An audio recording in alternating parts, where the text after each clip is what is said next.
She cries. Yorubi means Yorubi.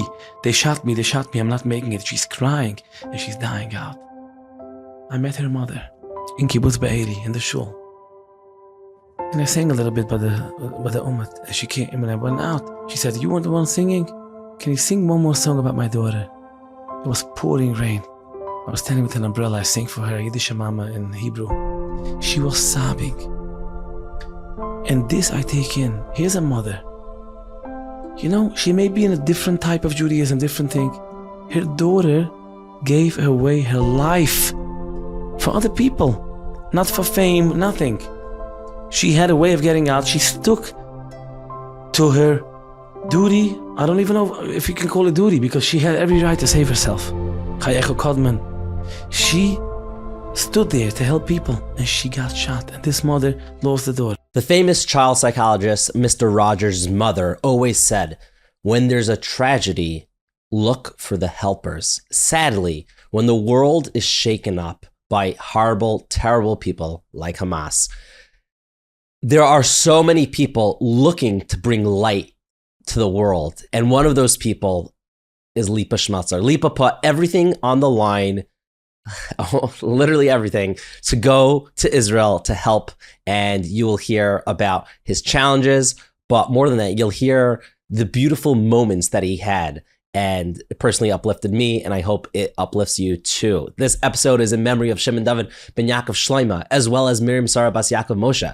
You will hear about the incredible Nafshi concert coming up by Colel Chabad, and you will hear about the incredible books by Mosaica Press and why you should have them in your home. You'll also hear about my personal experience wearing Twillery in Eretz Yisrael and why I had so much laundry after Israel and I couldn't wear my Twillery and I bugged out. Here is my awesome conversation with Lipa Schmeltzer. Okay, we're about to start the interview, but I just need to give everyone a warning. We literally were moving from room to room because we're at a wedding. This is where we're doing the interview because Lipa just got back from Israel and I want to do this ASAP. So he's singing by wedding. So again, special mazel tov to the chassan and kala, the bride and groom of this wedding. And bear with us here. You will literally see the groom walk into the room because we were like in his room basically. And he very graciously gave it to us. So bear with us. And also there's a lot that Lipa says here. We try to do this as quick as possible. But it's one of those interviews where I personally will need to re-listen because he said such powerful, moving ideas. And I think it's so important to hear it and not just hear it, but also live it and feel it. So here is my conversation in Ataris Golda with Lipa Schmeltzer. I'm Yaakov Langer, and you're listening to Inspiration for the Nation. Okay. This is the first time I ever did a interview by a wedding, so shkayach for the opportunity. Thanks for doing this. And to correct, it's a pre-wedding, and at any minute, the chassan can come in. We hijack the chassan room, so we'll have to maybe change the room. We'll see. Yeah, maybe he'll be a part of the interview. We'll see. Okay, so there's a lot of things I want to talk to you about. Obviously, I'm very thankful for you doing the first interview that I did. It's like one of the most successful interviews I've ever done. And I think it's kudos to you for just opening up and just being yourself, which I think a lot of people have a hard time doing in general. But I want to talk to you about Israel, Eretz Yisrael, why you went, and just get into that. So first off, let's start off. Growing up, did you have a connection to Eretz Yisrael or the people of Israel? No, I had a very semi-connection, meaning the Yiddish connection. So maybe the word shouldn't be no. I did have a connection. But I had a connection of Yerushalayim, Chabad Tushev. I had a connection to Miran, to Mama Ruchel, the basic things that we learn in the Chayder, that every Yid has a connection. But not in that type of connection that I'm involved now. So what prompted you to pick up, and you already went to Israel twice since October 7th. More than twice. More than twice. How many times have you gone to Israel since? So if I include the 3 extra days I stayed after Yontif, it's 4 times. Wow. So 3 times that I went. So what about it? What pulled you there? So I was in Israel for Yontif. And then there was a large alarm. And my son Taka learns by centers. He was with me, but he was a lower floor. So I got scared. when I came to the stairs, I saw people with pajamas, like Israeli people that I know, friends of mine, that didn't even get dressed. They took their blankets, and I almost felt guilty. Why did I took my pants and my shirt? So they told me, no, you don't take anything. You just run. They're so used to it, Nebuch. And so open up. Oh, wow. It's okay, don't worry. By the way, this is how people live in Israel. Yeah. Ja, ich bin du, Maseltov. Komm mal ran, Husten, komm mal ran. Is a Husten for tonight. Ja, This is the Husten of tonight, and he's gonna get. This is his room to get dressed, and then he's gonna take pictures. Thank you for giving us your room. Man. Yeah, Yeah. yeah. He didn't give it. We just took it. But I know him. He's not upset. He told me that I have to be myself. He said, "What did he tell me?" That I was happy to have Lipa now after he recently said that he's starting to be more of himself, more the original Lipa, the creativity. So it was like, it's exactly what I want for my wedding, to be Lipa, to come exactly the way he wants and the way he is, which we all like from the times. So it's good. We're all on a journey. We're all on a journey. So that's Tzaddik. So we're just going to continue. And I think it's a perfect interview because people in Israel, they also want to have a life. And what was the big distraction right now? What, the Chusin came into the room? It's his room. Imagine somebody is in a business in Israel and they have to run to a bunker. So that brings me to explain to you why I decided to go to Israel. So I had Cheshvan depends on the year, but every month is, so it wasn't such a busy month.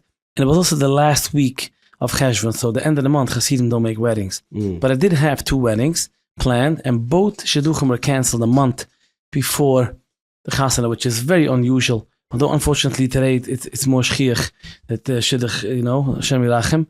But for 2 in 1 week, never happened. And one is a personal friend of mine. So I had this whole week empty, and I said, people making chasanas, people, everybody's going about their lives, and people should go about their lives because we shouldn't become depressed. And even for me, it's a challenge to know, okay, how much do I have to do, and what do I need to do?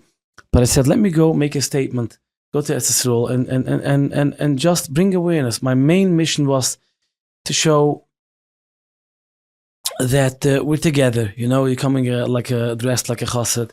I really want to try. It's going to be a lifelong challenge to not use words, charedi, chused, all this stuff. Like if somebody wears a gray suit, you tell them you're the gray suiter. It's becoming, we're so limited by putting ourselves in certain boxes. And when we put ourselves in this box, or for example, why people are, when there's a story with the Hasidic guy, something happens, it ends up in the newspapers, people get upset because why do you blame all Hasidim? But in a way, we come out as we all belong to one team, and then everything that happens in the team, you're part of the team. So I'm not going to be here to change the world. I'm not going to be here to criticize it, because if I may say this very bluntly, unfiltered, that we come from 2,000 years of trauma, lots and lots of trauma. And I was thinking that if my grandfather, and we almost sure that about 6 generations ago, there was a pogrom in Poland that my Zayda was the only one left. So imagine he wants to go tomorrow to your interview, Inspiration for the Nation. He wants to, there's no interview. There's no internet. I mean, let's say he loses 6 children. All he can do is run for his life. Now, if we backtrack more thousands of years, the whole world was like this. People ran for their life. People looked for water. People changed. And that was the whole idea of Shvatim, because you were a Shevet. You had to survive. But the world became much more enlightened and much more healthy. And we don't have this today's days, and we have good lives. Still, I think our community has a lot of trauma that's undeniable.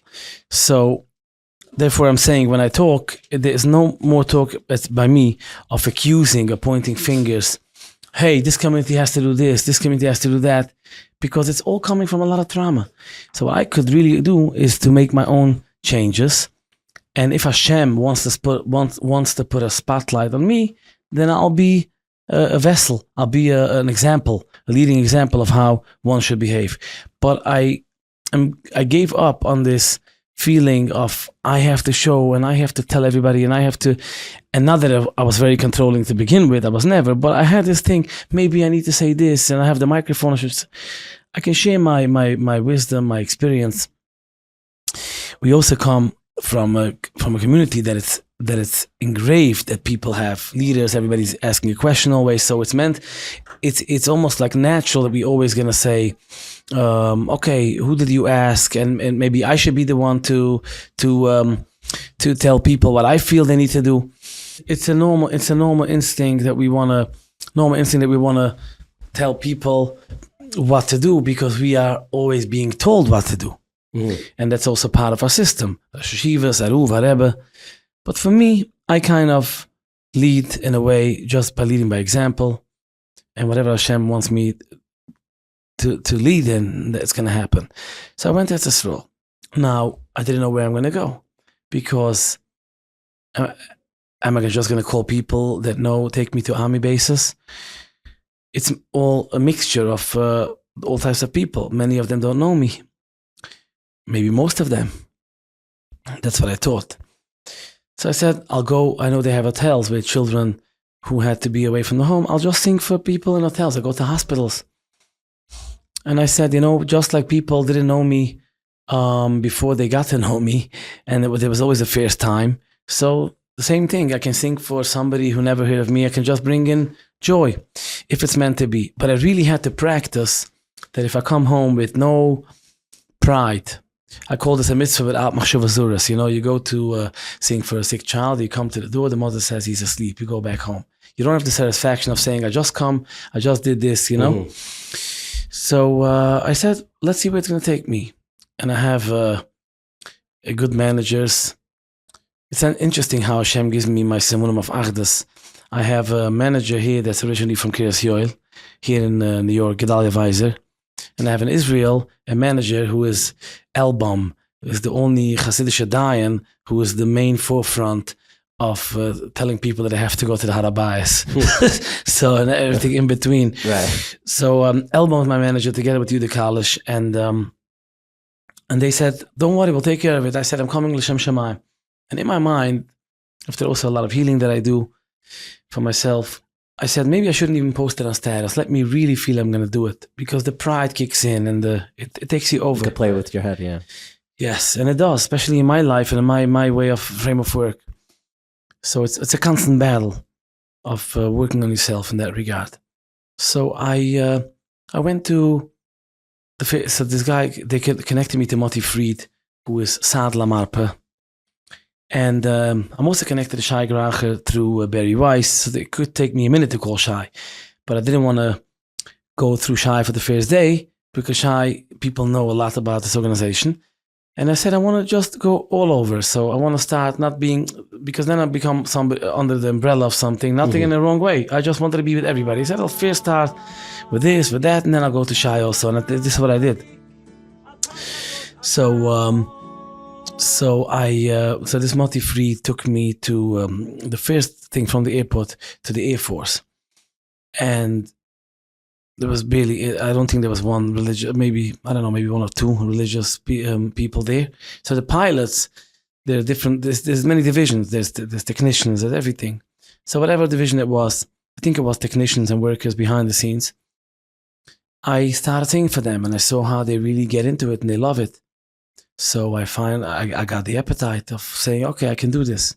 So the next day he took me to the hospitals, Kibbutz Be'eri, which nobody gets, like at that time. Right, that was before anyone went. Even the news, they didn't let it. I spoke to a Chovesh from, it's a higher up soldier. He said to me that people got punished because they spoke to Ynet without permission. So you have to be careful. And how did I get in? This Moti Fried, he's a very idle guy.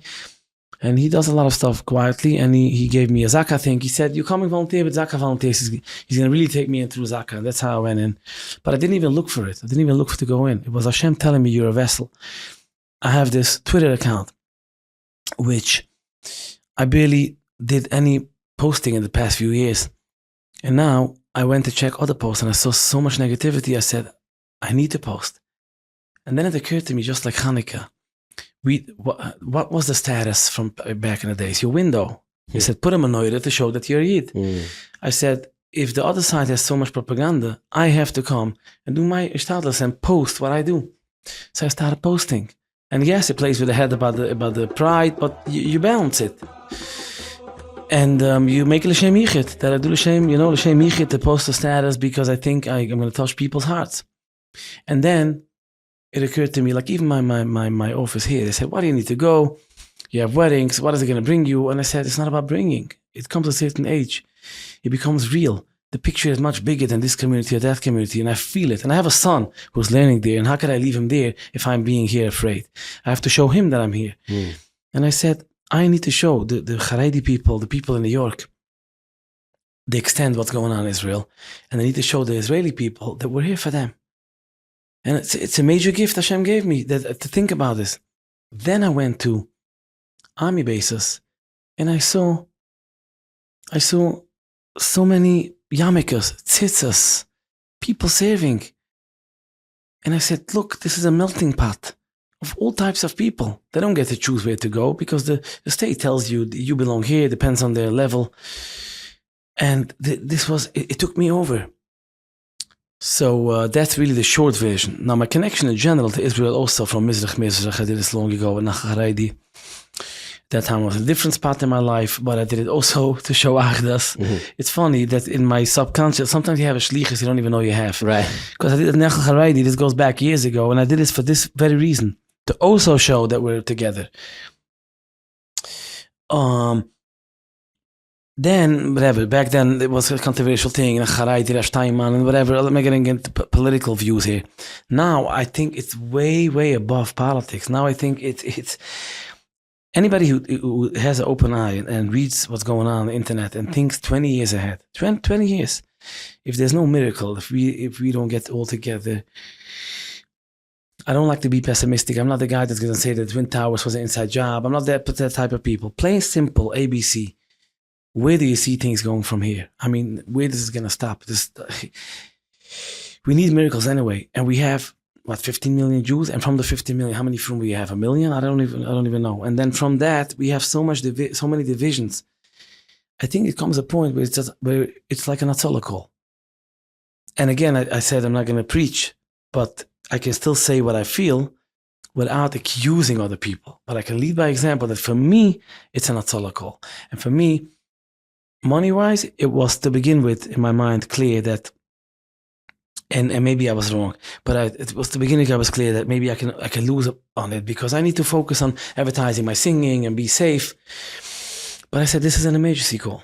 And I think maybe I was wrong because I think even from a practical perspective, so I'll get many other people to know, it's like, I shouldn't worry about this. And I'm so different in my life that I can focus one day on the workshops and art and healing and so many things besides my singing.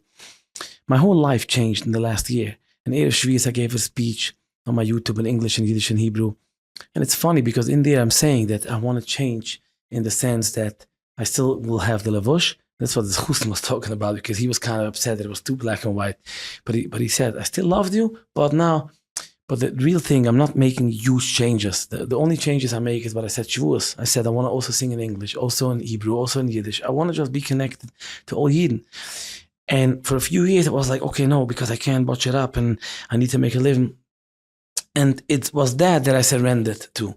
And people asked, why do you need to publicize your things? In Erev Shvius, they asked me, I said, you know, all my stories, or you don't know, but meaning they think they know.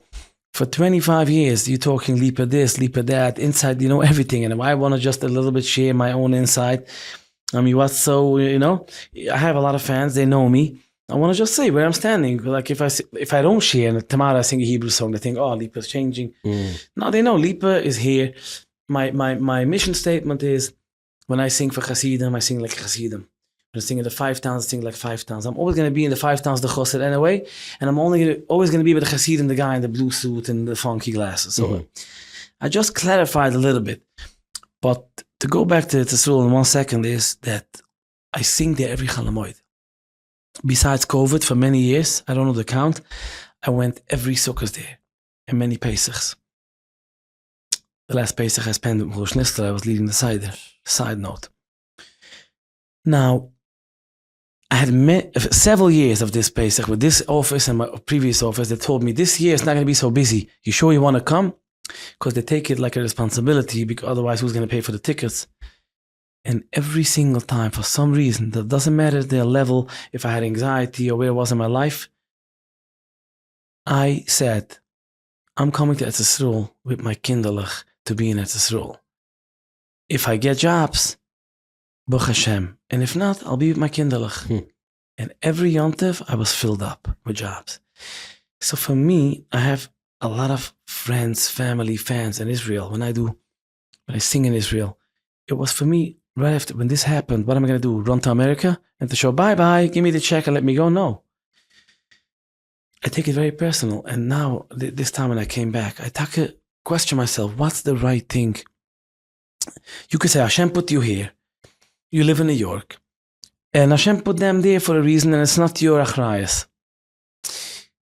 But is that the case? If I belong to the Jewish people, why do I daven what I daven? Why do I shake a lulav?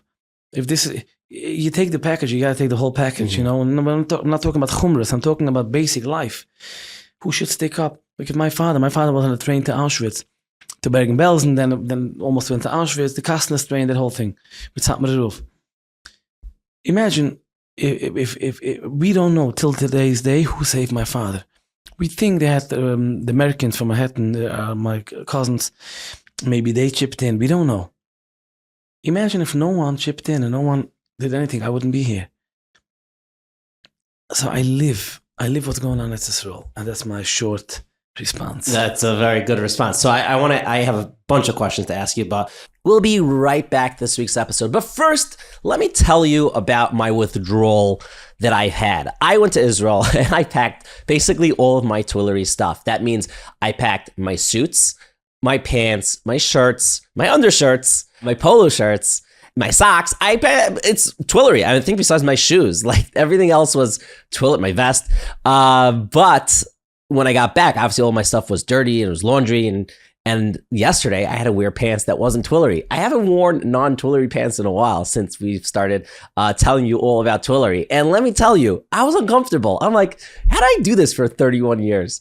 It's just reaffirming how incredible Twillery is. And if you are watching this show, you could go ahead and use the code word INSPIRE for $18 off. But not only that, if you're watching this right now, they are still having their Cyber Monday sale, their Black Friday sale. It's been extended. So go ahead. You can get 50% off on so many of the incredible items. Obviously, it's while supplies last. I actually saw their coat. I don't have their coat yet. My brother was wearing it. I'm like, I need that coat. And I'm very excited.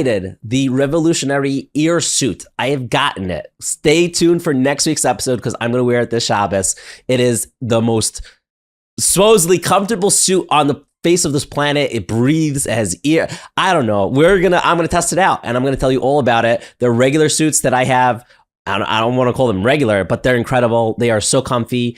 And like I always say, I've had their pants for over 5 years. I'm right now rocking their sweater. I'm wearing the polo shirt right now. And of course, the pants and their undershirt. Get something from Twillery and you will see the quality. You will see as the years go on how long it lasts. And you will also be like, that's awesome. Use code word INSPIRE for $18 off. And now back to this week's episode. First off, I want to start off with the positive.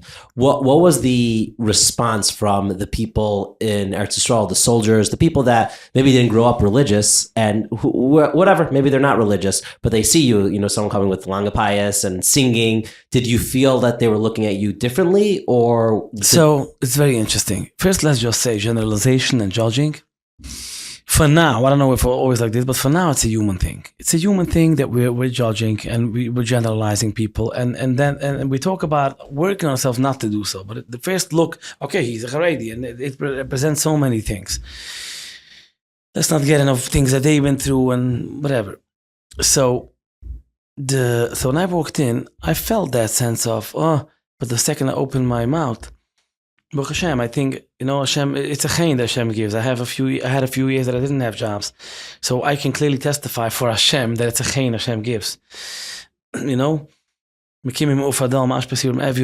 seen it. So Hashem gives chayin and we don't know. And I hope Hashem should continue to give me.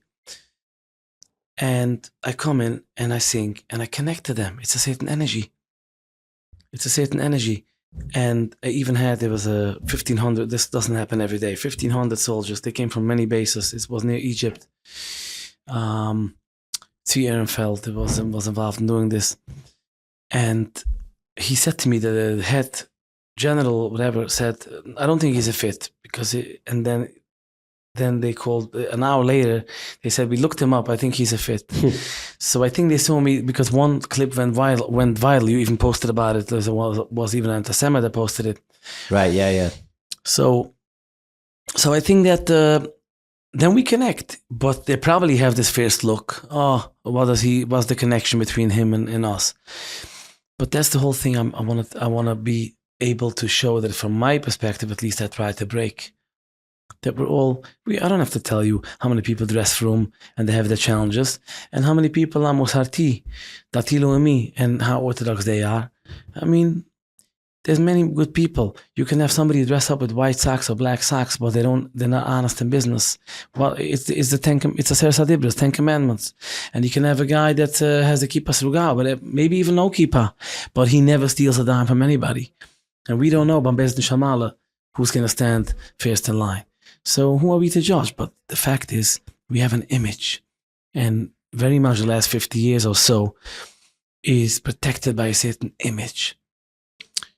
Lamaisa, you have to fit in, and that's something that slowly but surely, in my humble opinion, is gonna dissolve more and more. And when people say, what are you talking about? You can't change. This is how it is. I tell them, I think it was Einstein that said, the people who think they know what's going to be, I don't remember the line, but basically it's stupidity, because if you know it already, if you can sense what's going to be, then it means it's already sort of here. Nobody 100 years before the Holocaust figured out that it's going to be in America thousands of Jews dressed in black and white. Nobody thought of that. We don't know what's going to be 100 years. I think that time always changed people. And I think we have a post-Holocaust. We're going to be like the Renaissance. Mm-hmm. When the Renaissance were alive, there was no name the Renaissance. It came 100 years later. Mm-hmm. I think whatever name we're going to have, post-Holocaust or whatever, is going to be a time that we were healing. The first 50 years, we couldn't even heal. We were surviving, fight to flight, that flight to fight, whatever that word is, just trying to survive. And I think now a lot of people are healing. And I think it's all part of healing. But in terms of the war, in terms of Judaism, in terms of the Semitism, as for me as an individual, I have moments where I'm anxious about it. I have moments where I'm confident it's going to be good. Interestingly enough, whenever I went to the bases, whenever I did his mitzvahs, I was fully confident. And I also learned from them how confident they are. It's going to be good, and they're really there. And when I come home, he kicks in the down. I'm thinking, I don't know. But it's a balance of emunah and betuchen. What do we know what life is? We don't know what good is, what bad is. We don't know. A baby, before it comes to the world, it's 9 months. Food, everything is there. And then, the world. Maybe this whole thing is like another thing. We go and then we go to a bigger world. And then to a bigger, we don't know. So we can only do what we can do. We can daven and do shtadlus, and that's it. But I will tell you, I had one chayal telling me nisim that happened. In a nutshell, he told me that, and he couldn't be on the camera. He took the phone. He took my phone to tape it. He was the one to tell me that they can't talk to people only with permission. Satan, he was chovesh. That means they come with the helicopter. Somebody's injured, and they, like a paramedic, you have to do some work till they go to the hospital. So he's one of those. And he said to me that, and he was a Haredi, by the way. And today is different. And I told him it's not kaveya. He's doing mitzvahs, So he said to me that he has a friend, a chayal. And they were in an amar. An amar is like a different type of tank. And it was a certain place they couldn't see well. And the Mechablim, terrorists, they were big fighting. And his friend, the one who told us to me, his friend shot another fellow friend in the leg. They had to take off the leg. When the friend woke up from surgery, the first phone call was to the friend who shot him and said, I want you to know, you didn't shoot me. It was a Kodesh Baruch Hu. And please, forget, don't think I'm upset. It wasn't even you. And the guy's going to be without a leg for the rest of his life. 3 days later, the friend who shot the other friend was shot by terrorists in the heart. And at Sefer Tehillim blocked it. I think that was even online. Yeah. That's the guy. Wow. So this guy tells me, look at this. It's a emunah. It's a whole thing. We don't know what it is. He didn't do it intentionally, but he shot his friend. His friend called him up, I forgive. It wasn't you. Then he gets shot, but he gets second chance. How crazy. Wow. I'm thinking I should collect these stories and write poetry one day and give it out, what we can learn from these chayalim. Then I have another chayal talking about judging, who's asking me, why are you Haredim come here to us? Right away, what I'm thinking, he probably means. So I'm telling him, you should know that I'm taking so personal every time you're being hurt. And he's looking at me. I saw that maybe I didn't even say the right thing. He's like, no, because you guys are davening and learning. You're protecting me when I go into Aza. And in addition to your time of sitting and learning, you come and take the time to come visit me. You think you know what you're doing. You have no idea how good you make me feel. That's what he tells me. I'll look up the video. I'll send it to you, even the guy of this chayal. So there's a lot of learning in my Judaism that I get from this. Wow. We'll be right back to my conversations with Lipa, and did not expect the next thing to happen. But before we get there, I need to tell you about those moments in life that make you feel like you're transcending. And I think this happens sporadically. It could be by a simcha, but there are certain moments in life where you're like, whoa, I was by A and now I'm by A squared. I kind of evolved. I'm a bigger person. I feel more connected with God. It's a strange, awesome feeling. And I've been feeling that. I've been feeling that a lot on Shabbos. Obviously, the power of Shabbos is helping, but it's from the Svarim, the books that I've been reading. And Mosaica Press has literally been changing my life over the past few years, but particularly this year when they're sending me so many of their books, and or Svarim, I don't even know what to call them, but they're magical words of Torah. And it's really great. It's really great. And Chanukah's coming up. So if you didn't yet go and get a gift for your family members, you should definitely go ahead and get them a book. And even if you're like, I'm getting a lab-grown diamond ring for my wife, that's great. But you could also get her a book. And it's one of those gifts that, sometimes someone gets like earmuffs, and they're great when it's cold. A book is something that they read, but once they finish, it stays with them, which is nice. And particularly, they sent us the book, Which Way Is Up, and I'm going to read you a little blurb about it, and I'll tell you personally why I think you should get it. Which Way Is Up by Rebbetzin Feige Twerski is the latest gem that promised to be a guiding star for women at every stage of their lives. With her profound empathy and insightful wisdom, Rebbetzin Feige addresses the core of our being, the deep-seated need for recognition and affirmation. This collection of essays is a beacon of inspiration, offering reflections on life trials and triumphs, the strength of relationships, and the rhythm of our daily existence. You could, of course, go ahead and get this book for 18% off with the code word L'chaim on Mosaica Press's website, which go ahead and click on in the link in the show notes, or you could pick this book up in your local Svarim store. What I liked about this book I don't think it's geared towards men, but I was definitely perusing it and looking at it, and I'm like, whoa, there's some very powerful messages in here, conveyed in such an easy way to consume it. And I think there's been so many times in my life where I've read books where you have to like sit down and like read it again. And it'll take you like a few times to really get it. I think Rebbetzin Feige does an amazing job at taking very powerful, impactful ideas and putting it down in an easy way to understand it. And then hopefully you go and enact on it. It's great. We love it at our house. And if you are looking for amazing books, you could go ahead. Mosaica sent me a whole list of all the books that they have for women. There's so many there. Just go on to Mosaica Press's website. You'll see them. Definitely a good gift for your wife or a good gift for yourself as well. They have so many Svarim and books. Now, back to this week's episode. So I want to ask you, before the chassan comes back in here, what was the most, do you have like one moment where either you broke down crying or was the most moving moment for you from the time there? I had two moments like this, and both involve women. So not to get into psychological here, maybe that could also be a thing why, I don't know. Could remind my mind of a mother, of a sister, or because it's not every day that I see a story like this, but there was a girl. She must be 2 years younger than my daughter. And she killed many terrorists. She said it to me. I met her father. She took 12 bullets. And she was laying on the floor, bleeding. And she started getting half unconscious and feeling like she's dying. And she made the last message to the parents, I love you all. I'm not making it. And she doesn't know how long she lay there. And then suddenly she heard the breath next to her. So she said, I'm still alive. I don't know. She didn't know what went on. And later she recovered. And she's now recovering in the hospital. And I'm thinking to take a basis role. Now we look, especially the upbringing we have, we're not going to think that a 21-year-old girl could go and kill terrorists. And I'm thinking, and this goes for the entire spectrum, but I was thinking this image when I spoke to her. People sit in Meisha. They learn, they drink coffee and Zichr Moishe. People are in Bnei Barak. Today, as we speak, when you record this interview, a Haimish guy, I think a Belzing man, maybe somebody told me he died, I'm not sure. Yeah. Died from a terror attack. Yeah, dying, yeah. 3,000 terrorists came into Israel. If they wouldn't be stopped,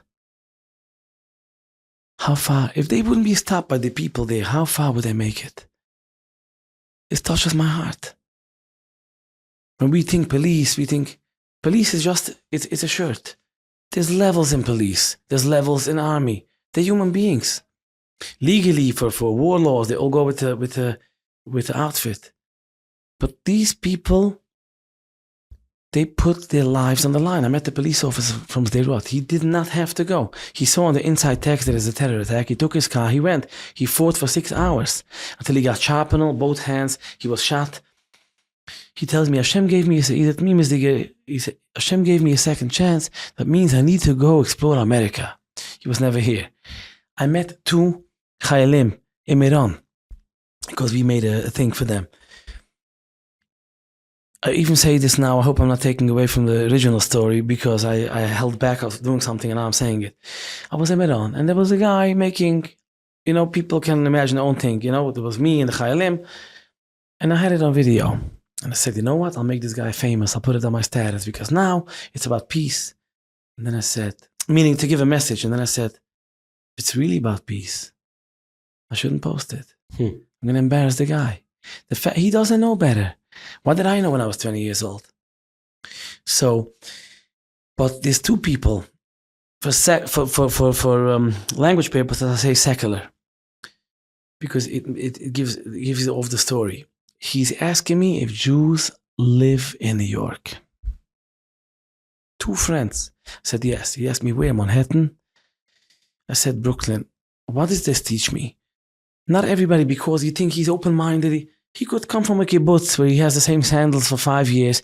He's saving his country because in his mind, this is what Hashem told him of Rumavini. This is just like somebody else has another upbringing. We all live in stories. He has his ideology, his story, but they brought him up. And he doesn't even know if Jewish people live in New York. And he comes here to fight for the country. He thinks all the Yidden live in Israel. It almost sounds like a novel. But he knows probably Yidden live outside, but it's amazing. Wow.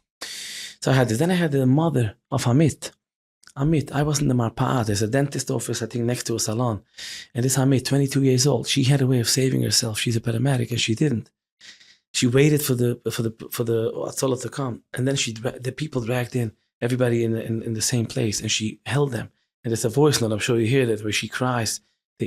Yarubi means Yarubi. They shot me, I'm not making it. She's crying, and she's dying out. I met her mother in Kibbutz Be'eri, in the shul. And I sang a little bit by the Ummah. She came, when I went out, she said, you weren't the one singing? Can you sing one more song about my daughter?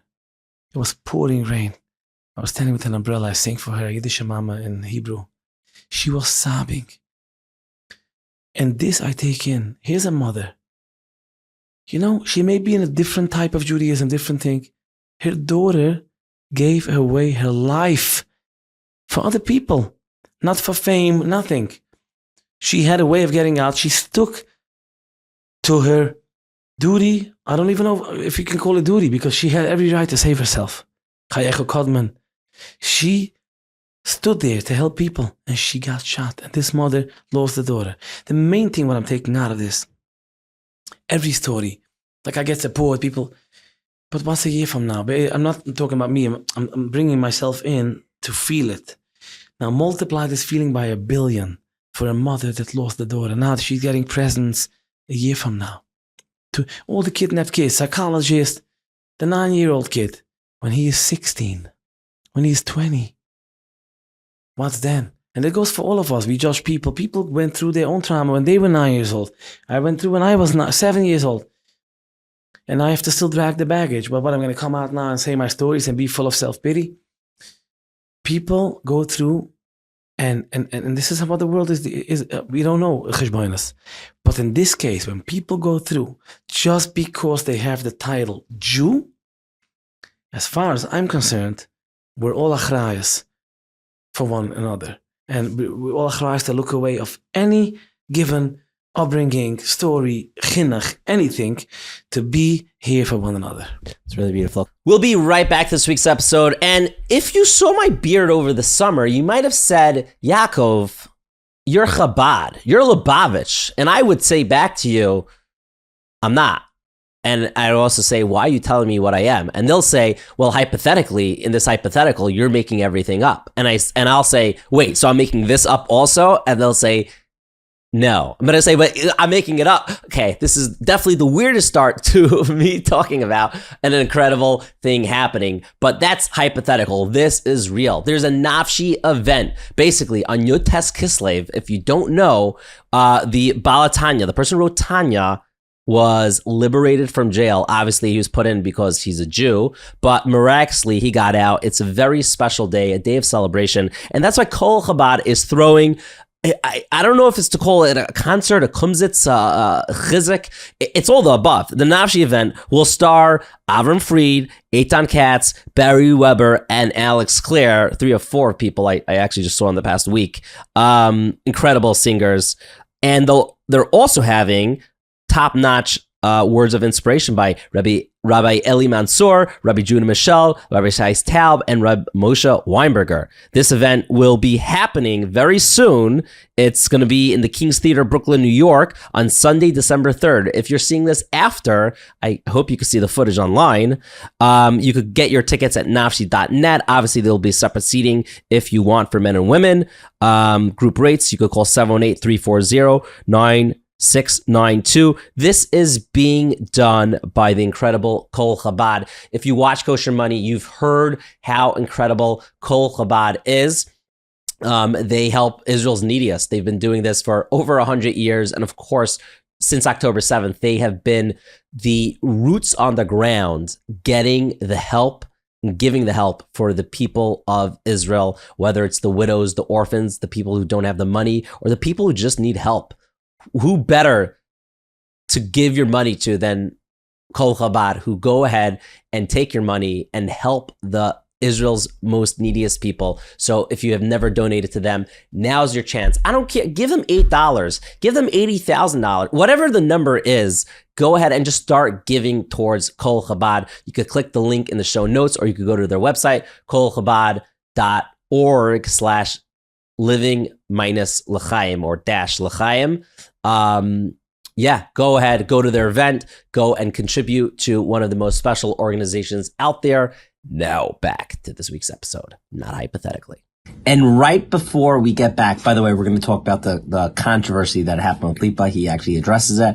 But if you love listening to this podcast and you don't have the internet or you don't have a smartphone, you could go ahead and listen to any Living L'Chaim podcast. If you call our number, it's 605-477-2100. We have an Israel hotline. We have an England hotline, and you can find the numbers in the links in the show notes. And now back to my conversation with Lipa. Okay, I want to end off because you have to go sing the chuppah. I want to end off with this question that I think people are thinking. Could you give some explanation? Like there was some form of backlash to you. Could you explain, I guess, what happened and how you handled it? So I'm going to explain it very fast. Let me see if I can do this almost like a factual thing. If I would be one therapist to the other instead of a client to a therapist. Okay, fair. Basically, from the day one that I sang, I figured maybe I'll be canceled by right-winged people. The issue with this is, besides everything from the big picture, is personally I was helped by a lot of people in certain communities. And I felt maybe they'll think I'm a Kofi Toiver, but this is where my Judaism took over. I really felt I must go and do my thing in Israel for whatever price it is. But I wasn't going to call up 20 philanthropists and say, by the way, I'm going to go and maybe, blah, blah, blah, blah, blah. Maybe 5 years ago I would do it, but now not. So I just went.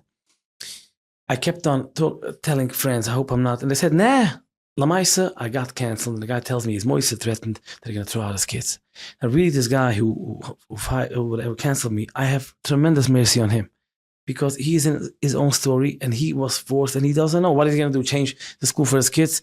Because Lipa, the guy already supported me in the past. I worked for I made an advertisement for his company, paid me nicely. He's a nice guy. And if he's going through some backlash because of this, it's maybe good I say this here. I really have mercy on him. But that's how it used to be. Everybody sent somebody else. Don't say I said, but you just tell him. They even asked me, maybe I should say that I wasn't canceled, that I backed out. And I told him, look, this is breaking a thing that I have a shlichus and I have to make a statement. I'm going to do this in the most positive way. But people need to know and wake up that this could still happen. Because not only people should wake up and look bad at other people should just wake up and say, hey, maybe Taka is wrong. Because if it's going to be backlash from both sides, people will say, okay, there's suffering going on. We should focus on bigger things. So I went to the cave of Divrei Yoel because I think he's the main source. And as far as I know, and I know personally from stories who knew the Divrei Yoel, he gave money. Even if a Zionist came, asked him for money, he gave. And then he did publicly his shitta, philosophy. But on personal note, I know for a fact that he helped Mizrachische people. He helped. And in such a case, a guy who was by him in his house called me and said, you should know Satmar Rebbe, if he would be alive, he would thank you in your position that you should go and continue your thing. So I think it opened up a conversation. Then some people thought maybe it's fun to go to the Divrei Yoel, which I think it's not, because people do this by Reb Nachman, by Reb Shimon.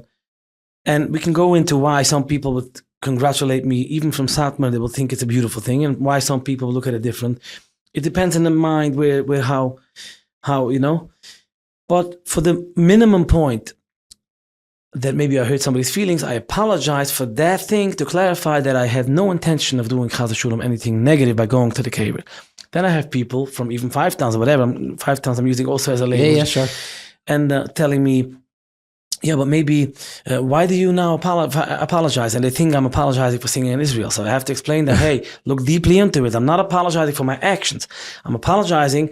I'm not really born in this Hasidus. And if somebody there is sensitive to something, it's okay to apologize and to say that I didn't mean anything. Mm-hmm. But of course, I still do my shlichus. And yesterday, I sat with a guy, I'm not going to say his name because that's his story and I didn't ask him permission. Somebody I sing with him on stage said to me, me and my friends look up to you.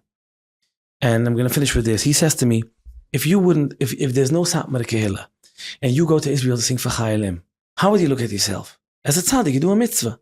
So now, based on certain shittas, you didn't grew up in that shitta. You're entitled as a Jew to go sing everywhere. And even I as a Satmar respect you.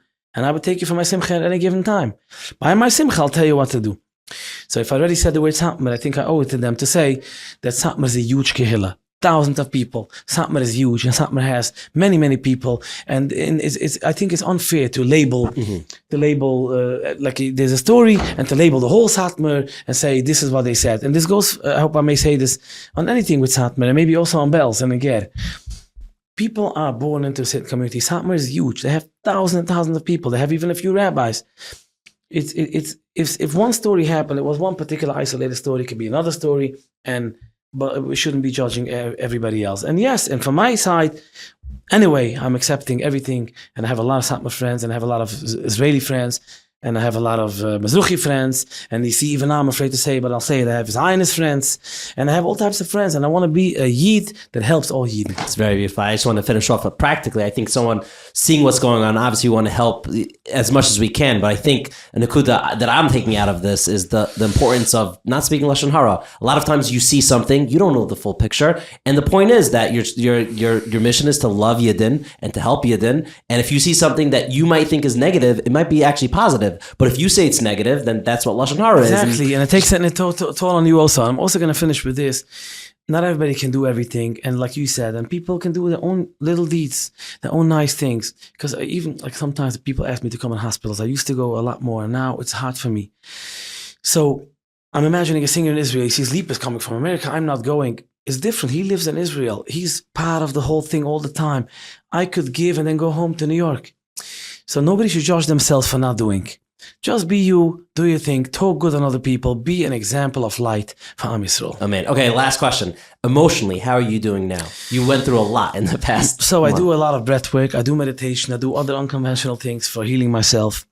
And that helped me tremendously. The last year I did a lot of work, and I can't even begin to thank Hashem that it all prepared me for this. It was all preparation to be a leader and a shliach in Klal Yisrael. And I'm still continue to doing, and it goes in waves. So when I come home, I get anxious, but I do breathing and I do what I need to do. And I try to focus on the positivity. Very positive. Amazing. You're tzaddik. Thank you. To you. Thank you so much for watching or listening to this week's episode. If you got this far in the YouTube video, go ahead and leave the comment. Either Lipa, we love you, or wow, you choose, or share your thoughts. We're curious to hear what you have to say about what's going on. And the way we interact with you is when you leave a comment on Spotify or YouTube. If you haven't yet picked up a Mosaica Press book for your wife, for Chanukah, or just for yourself, go ahead and go to the website. Of course, use the code L'chaim for 18% off. Also, go ahead and pick up your Nafshi ticket for Kol Chabad, or go and donate to Kol Chabad. And last but not least, go and use the code word INSPIRE on Twillery. Telling you, pants, sweaters, the ear suit, whatever it is, you will probably thank me. Gotta actually ask some people to slow down. Like on the WhatsApp, I'm getting so many messages of thank you for getting Twillery. Don't thank me, I'm just the guy who's telling you about them. Thank Twillery, they're awesome. We have incredible people coming up. I did go to Israel to learn Torah, to see what's going on, to help, but also to interview some incredible people. So I am very excited to share those episodes with you. If you have not yet subscribed, as of right now, we're at 850,000 YouTube subscribers. We're by far the largest Orthodox Jewish YouTube channel, all thanks to people like you. So if you're watching this or listening to this, I want to personally thank you for your help, your support. When we see that you're so engaged and watching and clicking and sharing, it makes us go, wow, we got to do more. And that's exactly why we're going to have 5 new shows, Mir Tashem, Bli Neder, in 2023. We have an exciting, huge announcement to make. Maybe we'll make that one announcement when we hit 1 million. But if you love Lipa as much as I do, go ahead and share this episode with someone who needs the chizuk. He gave me so much chizuk, and I'm sure he'll give the person you're sharing this with chizuk. Until next time, even you, even you can be an inspiration. Got to work on this tagline. I really want a tagline. But until then, l'chaim. שומעים את הנס שקיבלת מן השמיים, שתמשיך לקרוא בספר תורה.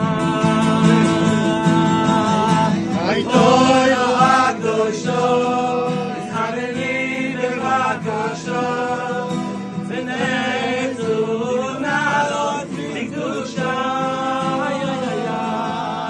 היתוירו הקדושו,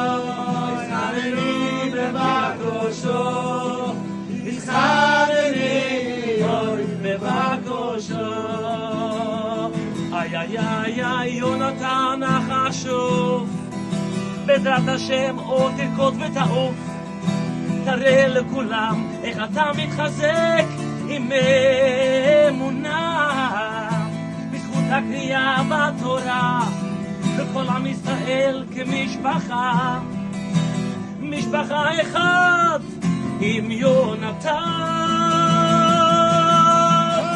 תוירו הקדושו, מתחננים בבקשו, ונעצו נעלות לקדושה. אוי אוי אוי אוי, תוירו הקדושו, מתחננים בבקשו, וכולנו לומדים מיונתן, ואומרים ליונתן, thank you so much, תודה רבה.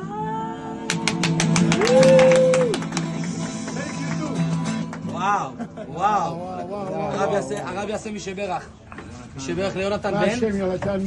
Arel Israel Amar Shoter. I want all the Americans to know. He says Hashem gave him a second chance to live. He's from Sderot. He wants to come to America to have a good time. I said we're all going to take him. The rabbi and the people are taking him to the Zevkot. I want to drive him. He got a sniper's attack, him in both hands, and sharpened on his head and his leg, and with miracles he's alive. Lo amut ki echyeh v'asaper ma'aseyah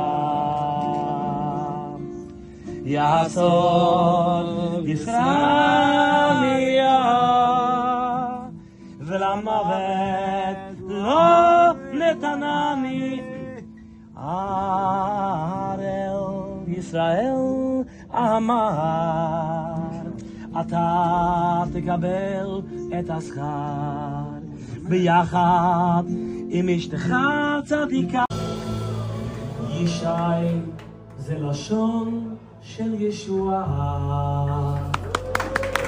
Lipa ze lashon Lipa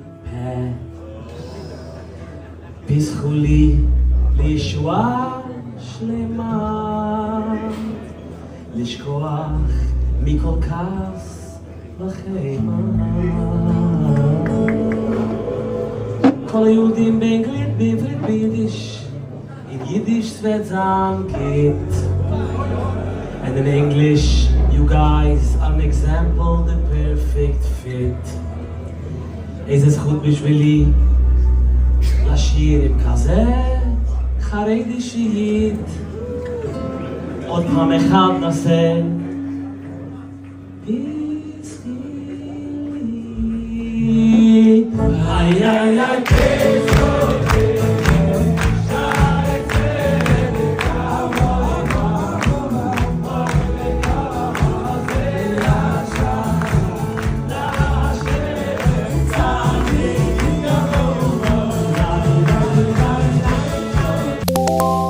Living L'chaim.